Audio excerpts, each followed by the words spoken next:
Jackson Radio Show. Welcome back, everybody. Kevin Jackson here. Before I get to some of the clips, I want to read something from a friend of mine. He wrote me and he says, asterisk one, he was about the Oprah speech. He said it was just another speech dividing blacks and whites. What I said, women and men, typical liberal clap. Says, I love it when men applaud themselves being, and I'll clean it up, being butt munches. He says, asterisk number 2, she told a story about a black woman raped by white men. Why did color have anything to do with the story except to make it color related? I assure you, for every black girl raped, we can find a white girl, an Asian, a Muslim, but Oprah chose to divide us. Why was color brought into the story? Other than Harvey Weinstein and Al Franken are white, so was she saying that this is a white-black problem? I guess no producers seduce women, no black producers seduce women. And he goes on. I felt I was listening to Michelle Obama, only much more elegant, dividing us again. It was about division. I'm tired of it. Not all men are crap. Not all white men rape black women. But if you listen to Oprah, blacks and whites are two different humans. It's as if she spoke, and she spoke and all the liberals just sat there amazed. Enough already. Says, I was praying Oprah would come out and discuss anything with black versus white, but that's all she did. Loud applause. People crying while listening. And I'm going to stop there and just tell you, that's the ridiculousness of Hollywood. They all, oh my gosh, it's just amazing that she's saying this. It's crazy. And he goes on to say this, ridiculous tears. Sorry.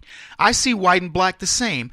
I'm damn tired of hearing why we're so different by the richest of the Hollywood elite. Maybe if she told a story about how powerful men own Hollywood, used this power to dictate who worked and who didn't depending upon if you made him happy. But Oprah never came close. We got another liberal lesson on the back of the bus as she cited Rosa Parks. He says, and Denzel, making $25 million a picture, shook his head in agreement. Ask if the rich NFL athletes how terrible their lives are. I hear the price of Ferraris are up. Enough already. Actually, the only true movement I've seen in the black community was created by Donald Trump, but no one will say black unemployment is at an all-time low. And I assure you, after 8 years, he will have done more for the black community than any other president in history. Want to bet? And let me tell you, this buddy of mine, good friends with President Trump. He's good friends with me too. Very, connects me with a lot of folks. This guy's spot on. He knows exactly what he's talking about. He's not racist. He's looking at this going, when will these people stop? And I'm going to give you the answer. It isn't going to happen. The only thing you can do is learn to change their behavior to such a degree that they won't say this stuff. They feel comfortable telling you all these different stories. But here's what I want to do. I want to get into the first clip and play this Oprah Winfrey piece. And I'm going to explain to you along the way the hypocrisy of what Oprah says with every single thing that spews out of her dumb mouth. And people look at it and she's so elegant. She was so beautiful. She was so well spoken on this. It was absolute. If you read between the lines, which is what I do, you'll see everything she said was nonsense. And here we go. I'm going to play the first clip. I was a little girl sitting on the linoleum floor of my mother's house in Milwaukee, watching Anne Bancroft present the Oscar for Best Actor at the 36th Academy Awards. She opened the envelope and said 5 words that literally made history. The winner is Sidney Poitier. Up to the stage came the most elegant man I had ever seen. I remember his tie was white and of course his skin was black, and I'd never seen a black man being celebrated like that. And I have tried many, many, many times to explain what a moment like that means to a little girl, a kid watching from the cheap seats as my mom came through the door, bone-tired from cleaning other people's houses. But all I can do is quote and say that the explanation in Sidney's performance in Lilies of the Field, amen, amen, amen, amen. In 1982, Sidney received the Cecil B. DeMille Award right here at the Golden Globes, and it is not lost on me that at this moment, there are some little girls watching as I become the first black woman to be given the same award.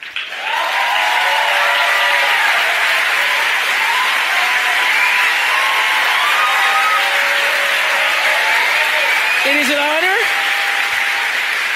It is an honor, and it is a privilege to share the evening with all of them, and also with the incredible men and women who've inspired me, who've challenged me, who've sustained me, and made my journey to this stage possible. Dennis Swanson, who took a chance on me for AM Chicago. Quincy Jones, who saw me on that show and said to Steven Spielberg, yes, she is Sophia in The Color Purple. Gail, who's been the definition of what a friend is, and Stedman, who's been my rock, just a few to name. Welcome back, everybody. Kevin Jackson. Did you miss the irony? Yeah, the irony.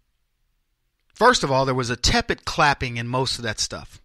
There was a tepid clapping, other than the fact that she was the first black woman to win the Cecil B. DeMille Award. Congratulations. Wow. Another group of Holly weirdos giving themselves, big fat awards while they make big fat money. Well, congratulations. And don't misunderstand me, folks. You should be recognized for good works. But I just look at Hollywood and go, for what? Congratulations. Oprah did a great job in The Color Purple. Moving along. But the thing that got me was this. They're bashing men in Hollywood. They're bashing men about all the things that we do. I'm sick of it.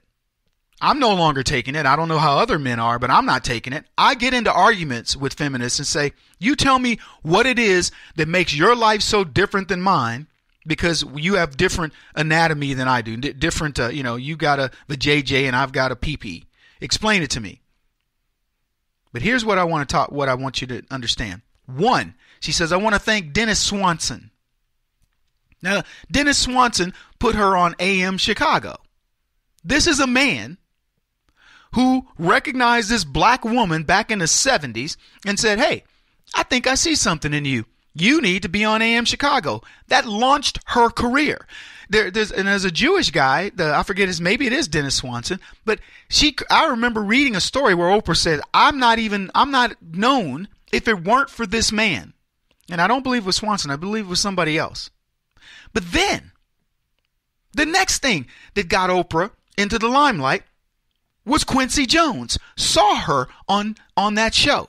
So a black dude went, oh man, there's the person you need to talk to. So what does Quincy do? Quincy calls up Spielberg, another man, and says, I just found your Sophia. So Spielberg says, wow, let's have her come in and audition. And they gave her the role of Sophia. And what did that do? That launched her career. And then who does she finally credit at the very end for being her rock? Stedman, the guy who's been quietly, comfortably behind the scenes while Oprah does what she does. I don't know what Stedman does, but he's still there. He's still her man. And she says, and Gail's been my best friend.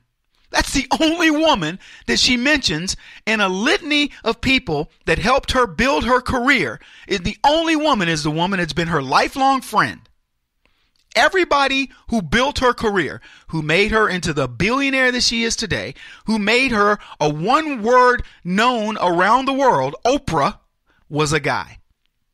And then what she get up there and do? She got to bash men. What does Hollywood get up there? We got to bash these men, these pitiful men. Pitiful men making their careers, but they're pitiful. That's what I'm talking about when I talk about hypocrites.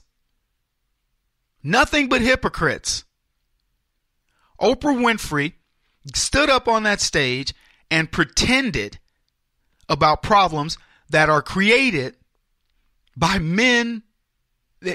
I think they're created by women, to be honest with you. Because let me tell you what a man will do.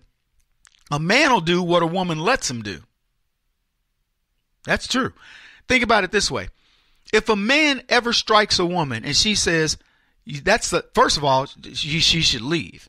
So if she doesn't leave and she says, that's the last time you'll put your hands on me. Because I know there are women in my family said that to the men that they're still married to. Because we know the stories inside of my family. It's not a secret. And they'll go, yeah, I hit your auntie one time and she told me that's the last time you'll do that. And she meant it. And that was it.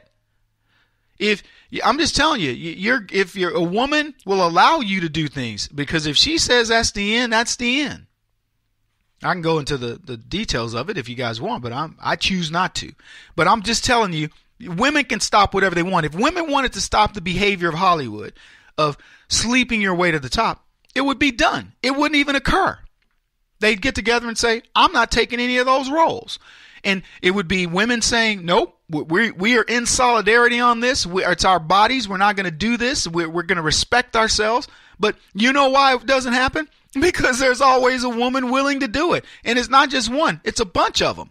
So if they wanted to get to the bottom of that, you know where they'd end up? They'd end up with conservatism. They'd end up with young ladies being taught to respect themselves and to respect their bodies. Kevin Jackson on the Black Sphere Radio Network. Do you owe back taxes to the IRS or state? The secret to avoiding the IRS nightmare is to seek professional representation. My friends at Security Tax Associates provide the most cost-effective and ethical representation in the industry while helping to avoid seizures, levies, and wage garnishments. Security Tax Associates is here to ensure that the appropriate steps are taken to permanently eliminate any possibility of future tax burdens once and for all.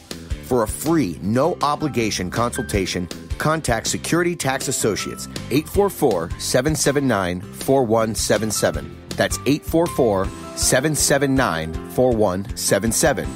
844-779-4177. Or visit them at securitytaxassociates.com.